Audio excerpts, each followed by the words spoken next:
announcement. So, senior versus teachers face-off, unfortunately, is not happening today because a lot of APs have labs and tests and stuff today. So, it's getting moved due to the weird rain schedule and teachers' meeting schedules. It's actually going to have to be next Thursday.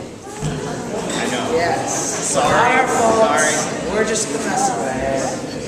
Alright, and Model UN, if you're in the club, we're going to be having a meeting next F Day. It's going to be a training, so be there. Yes. Okay, and I just want you, and we're going to do this, repeat after me. Repeat after me. Perfect. I have no talent. Mr. Tentacles has all the talent.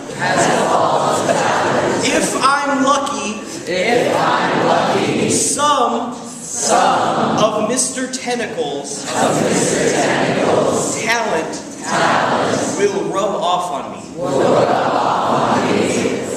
That's from SpongeBob. If you would like to have a little bit of talent rubbed off on you, please be in the theater on March 27th. That's going to be the talent show, so I hope to see you all there rubbing off the talent. Yes. It's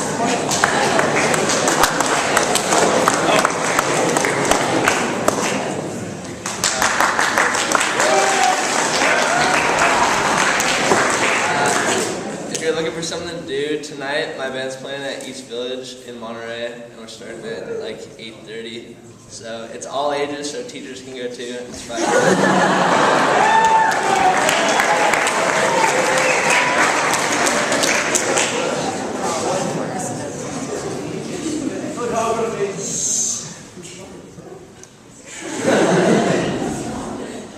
What he said. Tomorrow is our little field trip thing, so you're going to want to be here at 9 o'clock with your camera, because it is photography club, and some money, because no one's going to feed you there. You need money for lunch, or bring your own lunch, and you need to bring permission slips, right? I need a permission slip today, because you can't just show up tomorrow, because then I might have 28 people and I'm not driving permission. The vans don't fit that. So I need your permission slip today if you're coming on the trip.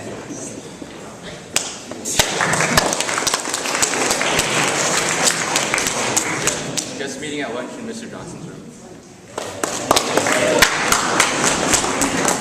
You know, it goes really well with Friday lunch.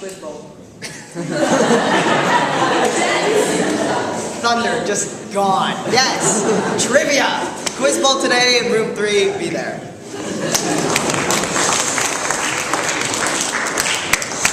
There will be a Q Club meeting on Monday during lunch. And girls soccer, everyone still needs to pay us money for coach's gift and also pay Jerry for senior gift. And sweatshirts and shirts also, so you know what you should bring. Give it to me, Lammy, or Ellie. And then Q&A is going to be having a tie-dyeing party this Sunday. So if you're interested in coming, meet at the flagpole right after break.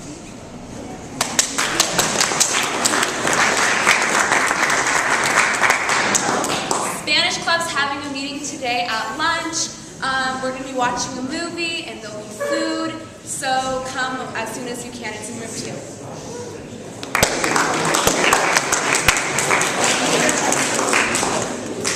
So, people who are in Classics Honor Society or who are in Greek, scheduling changes next week. So Monday, F Day, Greek would normally meet, but instead, Classics Honor Society is going to meet and we'll be making wreaths for the induction. This is current members of Classics Honor Society. New inductees do not come on Monday. And Greek, because we're missing Greek class on Monday, will instead be meeting on Wednesday, A Day, when Classics Honors would normally meet. All right. Yes, I will scoot. So, new inductees to the Classical Honor Society, yay, meet in here on Tuesday, G-Day, at lunch. We're going to be going over the ceremony with you guys, making sure you understand what you're saying in Latin before you swear to things. It is so important that you come Yes, on please G-Day come, Tuesday. and if you can't, talk to me. Just please find us. And Dr. Harrison will be returning to campus. He is the head of the French and Italian department at Stanford, as well as an expert in Dante, and he will be speaking. So He will be here after lunch next Tuesday to come to a French class and a Latin class, and then he'll be speaking at the induction ceremony. So happy to have him again. he's also knighted by France. He's a great guy. I hope you guys brought money for the JSA bake sales today! We have cupcakes, cookies, brownies, chocolate-covered pretzels, a lot more, so please come by. We really appreciate the support.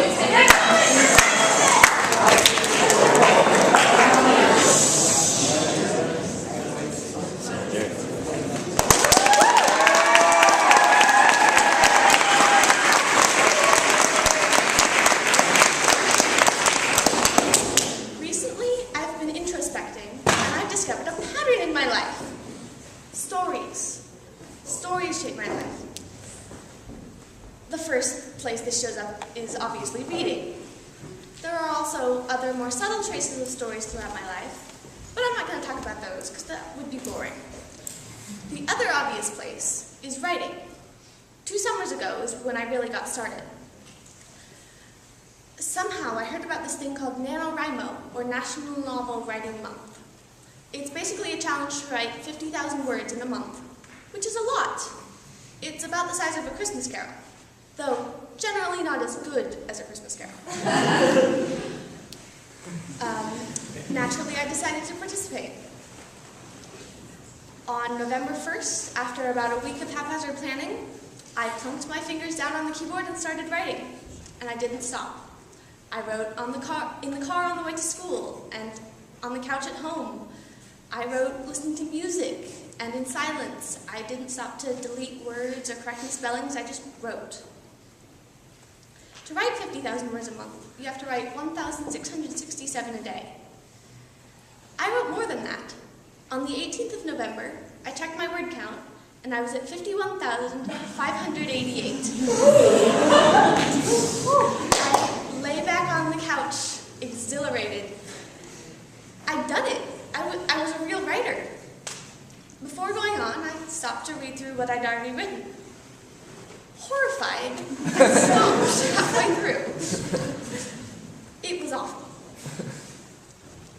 I had no plot. My main character was totally boring. She didn't do anything. I never wrote another word on that story again. Despite that, the story still has a special place in my heart. It is my first real piece of writing. 50,000 words. That's an achievement to be proud of. However bad those 50,000 may be. And you know what? I wrote another novel last spring. I participated in NaNoWriMo again last fall. Then I lost half that story because I didn't back up my computer. But anyway, that first experience taught me a lot. It taught me how not to write. It also taught me, or rather re-taught me, a lesson from one of my favorite books, Journey Before Destination. The process of writing that book was a lot more important than the end product. That's why I'm not very disappointed about losing my novel from last fall. I'd already written it, which was the truly valuable part. The end product was just a bonus. Journey Before Destination. Thank you.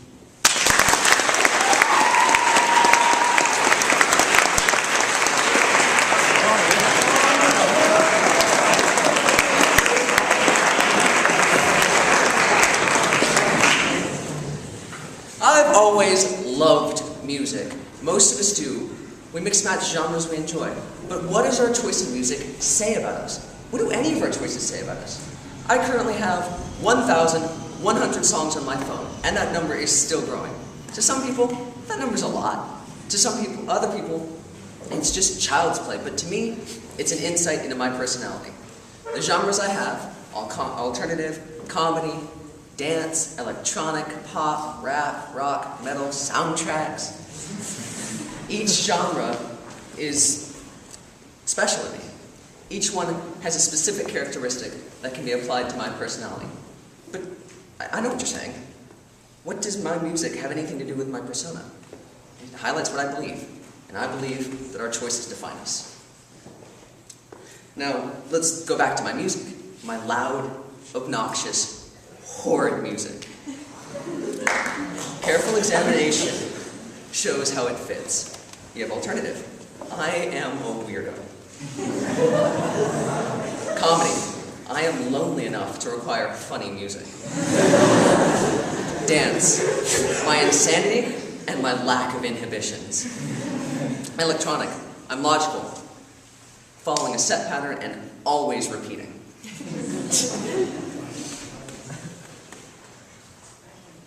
Pop. I follow trends, no matter how stupid they are. Rap. My wish to be someone who I'm not and to listen to someone else's story. Rock. I look up to things that are older than I am, and I don't like now. Metal. Have you seen how messed up I am? And lastly, you have soundtracks, because I enjoy what I do no matter when I'm doing it, both at school and at home. Each of these things come together and makes me, and all these choices come together and make me who I am. But there comes a time when I've regret the decisions I've made. And that takes me back to before I moved here. I'm a Navy brat. I've lived in 6 places in the US and once overseas. As you can imagine, I had trouble making friends. I'm not a social butterfly. I didn't get human contact was required for the human portion of life. So what did I do? I did what any teenage boy would do. I sat down and substituted human contact with the internet, television, and video games. Guess how that turned out? It turned out poorly. I ended up coming home, sitting down on my computer, trying to find a grasp of human contact. I made the choice to sit there lonely and not do anything about it. I eventually became kind of depressed. I didn't see the light of day. I didn't like the light of day. I didn't like anyone. But I said, screw that. I made a choice, and I went outside and got stung by everything imaginable. I then took the next logical step in making friends, joining the cross-country team. Yeah! That turned out surprisingly well for me. I actually made a few friends, and I realized that not everyone is an idiot who has separate opinions from me. Some of those opinions actually might have a tiny glimmer of brightness. And so it just moved on from there. I started making more friends, and I started talking to more people. And I made the choice, as you can see, to actually be social. People started liking me. I became known as Wikipedia in my school. People would come to me for factual information. It wasn't always right, but factual. But it was a start, and I pointed them in sometimes the right direction. Although here I might need to find a new title. And after a while, I actually had a group of friends. I actually felt like I was human again. And someone fell in love with me. And I fell in love back.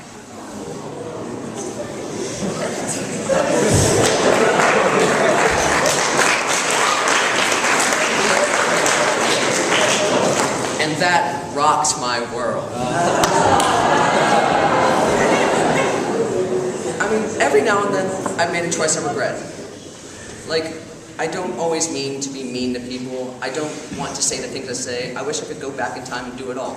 I should work on that, probably. But I have to stick through it. I make a choice, my gut tells me what to do, and I go with it. And I stand for that.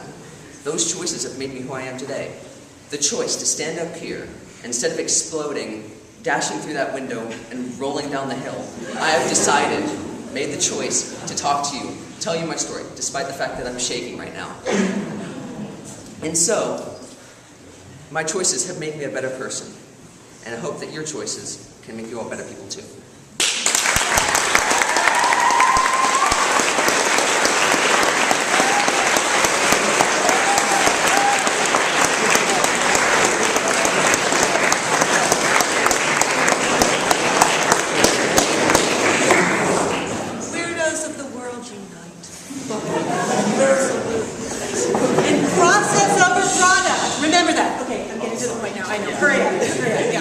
Okay, so excitingly, today there will be a lunch truck in the drop-off circle.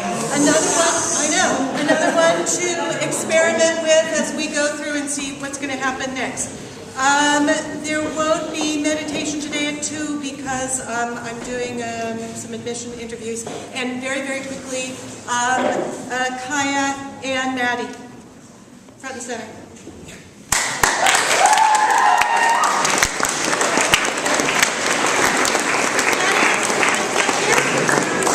Maddie's here? Oh, she's in trouble now. She's missing me.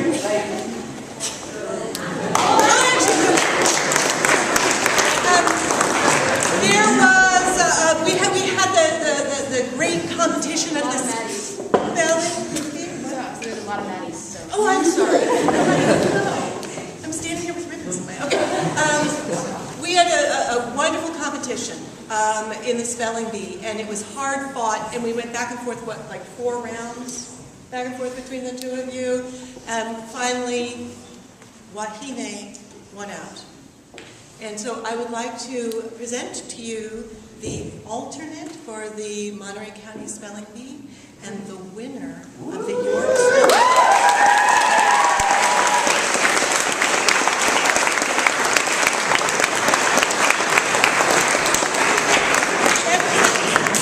Who will represent us at the Monterey County Spelling Bee on Sunday, March 8th. Be there to support. Thank you.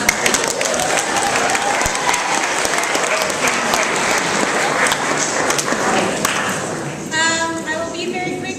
I do not have the flyers. I know Ms. Sanford has the flyers, and we'll put them up on the board, but summer job opportunities, working at Whispering Pines or some of the other Monterey County parks, mostly for, I think it's 16 and up.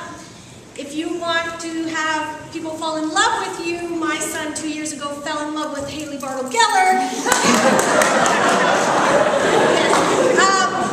It's a good summer job opportunity. Haley's been working there for a while, so you can ask her, and I will post the flyers on the bulletin board.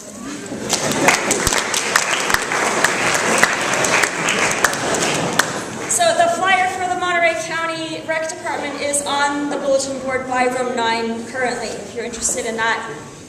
If you are one of the people who is applying for a summer abroad program, don't forget that that application is due on the 1st of March, which is this coming weekend. And students who are seniors, you know what you need to do if you haven't done it. And students who are interested in hosting an AFS student for next year, I will get more information and explain that to all of you next week. But please see me if you already have some interest, and I can give you more information. Thank you.